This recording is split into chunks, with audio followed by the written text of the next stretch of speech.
Which one do we need to? How about who haven't I called to? I haven't called. Kaylin. Kaylin, what do I get? So you get. Well, I did it in x, so Uh-huh. it'd be 3 times x minus 6 times x plus 8 equals 0. Oh, you didn't factor out a 3, the GCF. Oh yeah, no, I said 3. Oh, so what? So how do I factor this trinomial? X, if you use x. Oh, x minus 6 times x plus 8. There you go. Okay. And this is only true if what, class? Well, let me write this down like this. This is only true if and only if w minus 6 equals to 0 or w plus 8 equals 0. By the way, and then which w then works? We add 6 to both sides, w equals to what?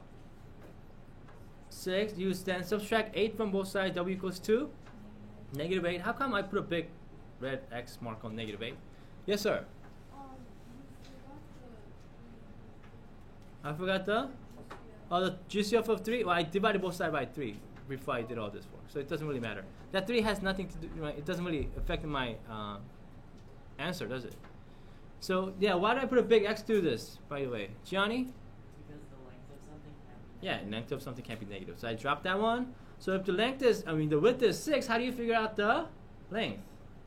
Audrey? It's 3x plus 6. Yeah, you do 3x plus 6. And so you get 24, don't you guys? So I have the dimension is 6 meters by 24. How do we check, guys? Is there a nice way to check this? Yeah, how do you check? Yeah, you do 6 times 24. What is that?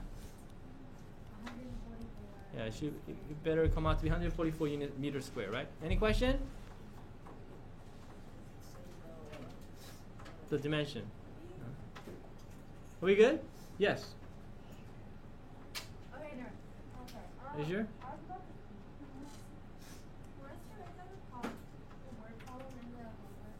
No, you don't need to copy the whole problem. Unless you want to. You don't need to copy it. Okay? Are we good? So let me switch your gear a little bit. We've talked about many different types of equations. What do we call an equation that looks something like, hold on, this here? If you saw an equation that looks like this, ax to the first power plus b equals to c, what kind of equation is this, guys? This is a, and if it's x to the first power, this is what kind of equation is, anybody? It's called a linear equation. You guys remember? What about this? If you have, by the way, does it have to always equal to 0? These equations? No, but you could always make it equal to 0, can't you? By subtracting both sides by whatever you have, right, on the other side. By the way, what do we call this equation? Ax squared plus bx plus c equals 0. We call it, yeah. Nonlinear? Yeah, this has it's a nonlinear, but it has got a specific name if it's x to the second power. It's called the. It is a trinomial, but what kind of equation is it? Yeah. No, it's a. Leah reminded us once. Remember? Yeah. This isn't standard form, you're right, but this equation has a specific name. If you have ax squared plus bx plus c equals 0, it's called a, starts with q. Yes, quadratic equation.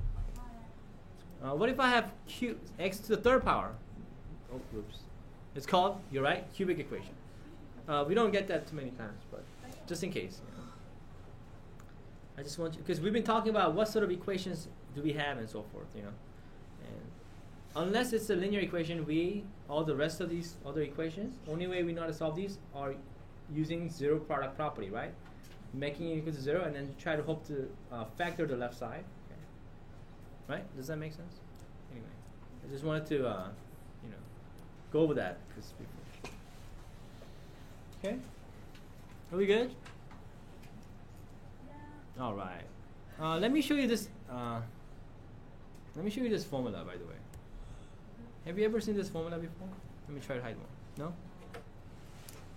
Can somebody guess what these letters represent? H, R, T? Kind of obvious. What about t? Anybody have any idea what t represents in this formula? So let's say somebody gave you this formula and go, okay, guess what this is or something. Yo, Benjamin, what do you think t stands for? Is time is right. Good. Guess what r is for? Rate. Yeah, rate. Guess what h is? We haven't seen h before. Yeah, what? Height is correct. You're right. Very good. Is anybody want to guess? Because you don't have to know this one, but anybody want to guess what this might be? What this formula is for? It's talking about rate, time, and height. Oh, not if you. Sarah, what do you think this is? Gravity. It does have something to do with gravity. You're right.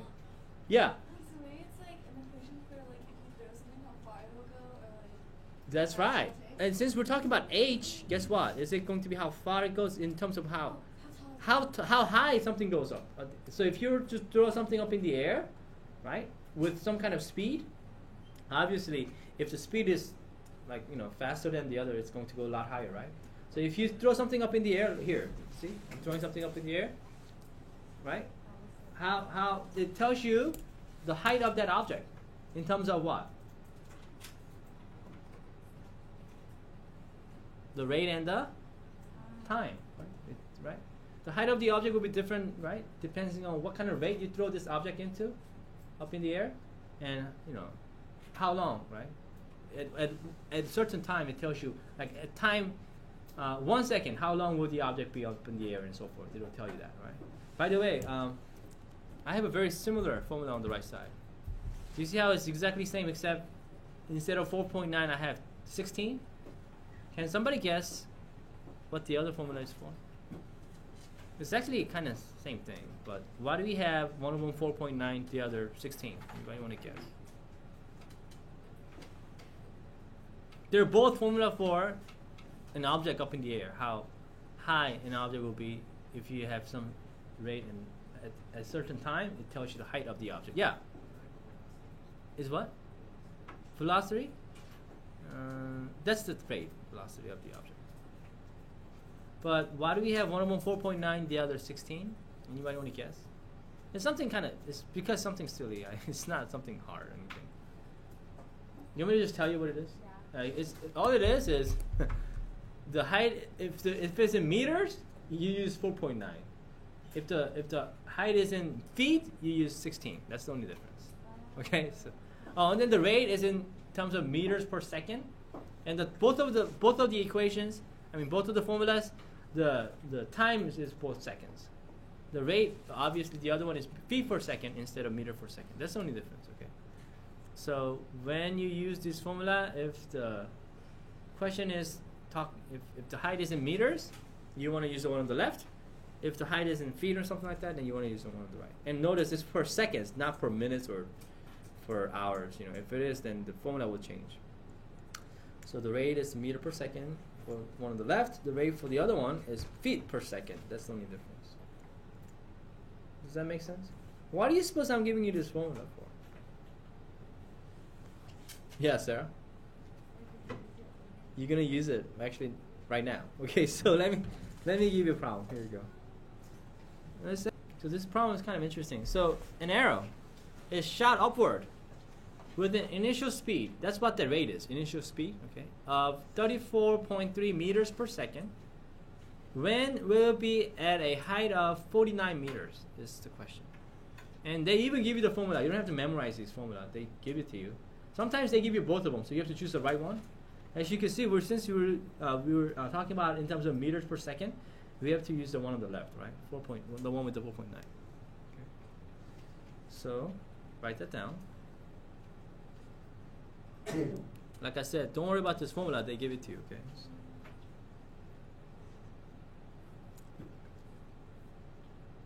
You ready? Need more time? Right? Okay, take your time.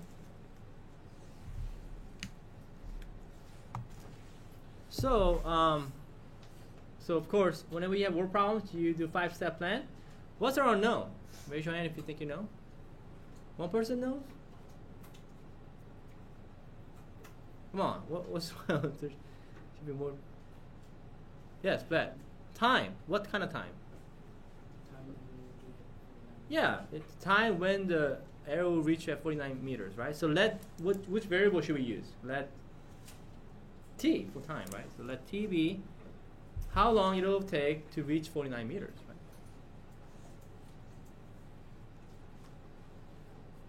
Okay, so do we have any other unknowns?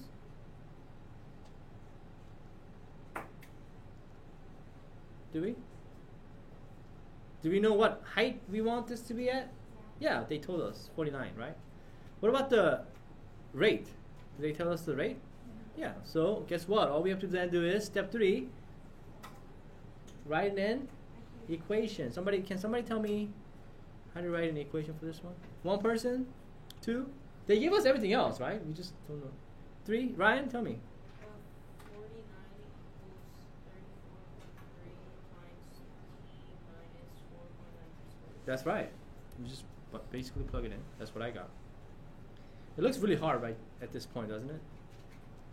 Not really? All right, okay. So, by the way, is this a non-linear equation? Yeah, it's not linear. So guess what? We have to use zero product property to solve. So guess what we're going to do first? Anybody? So we got to solve for t. How do we solve for t? Yes, Ethan? Subtract 49 from both sides. You're right, because we got to make sure it goes to 0. And look what I'm doing. Why am I multiplying both sides by -1, -10 all of a sudden? Why don't I just try to factor that trinomial? Why am I multiplying it by -10 first? Anybody? William? So I don't have decimal. Not only that, why then -10? Why not just 10? Why am I? Yes? Yeah, so then my first quadratic term becomes positive, right? We want that quadratic term to be positive, don't we? It's easier for us to factor. Isn't that right? So can somebody tell me what I get when I multiply both sides by 10? -10, I mean. That's a nice trick, isn't it? Whenever you have something like this, multiply both sides by -10 or something like that. So, you get rid of the decimals, and the first, quadratic term, leading coefficient of that quadratic term is positive, right? Anybody know what to do? 10. What do I write? One person? What's 0 times -10, by the way? 0. Okay, then Paul, what does that trinomial become when I multiply both sides by -10? 49 t squared. Good. Minus 343. Good. 343. We don't have any decimals now, right? Then? Plus 190. That's right. So everything becomes opposite of its sign that we had before, and then everything, there's no decimal. This looks really hard to factor, doesn't it? Look at this trinomial. The numbers are so big. But every time you see something like this, guys, they give you nice ones. In other words, what do I mean by they always give you nice ones? Yes? You get a greatest common factor. Because if you don't get a greatest common factor, it could be kind of hard. But 99% of the time, you will get greatest common factor. And you will get a nice one, too. Anybody see any nice greatest common factor for this? Chemin? 49. Isn't that nice? Okay, Chemin, what do I... So you see that 49 is the greatest common factor? And tell me what to write. So it's going to be 0 times 49 times what, Chemin? T squared minus 17 plus. Exactly right. Does that make it a lot easier?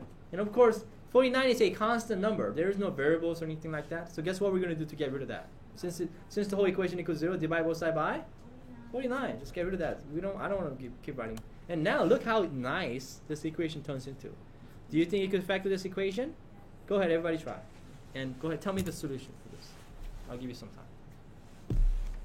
So we get a really nice, easy trinomial. Okay, so whenever you have these kind of problems where you use that formula, make sure you factor out your GCF. It just makes it really easy. Okay, like I said, 90% of the time, they're gonna give you nice ones. Okay, they don't give you really hard ones. Okay, so how many ways are there to get t squared?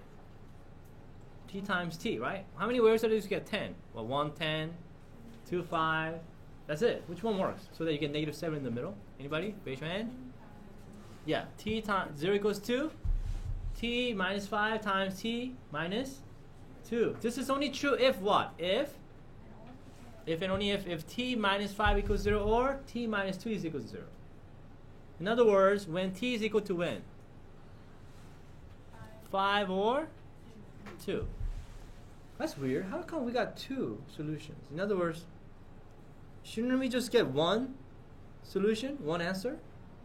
When it reaches 40, 9 meters, right? Shouldn't we just get one answer? Why do we get two?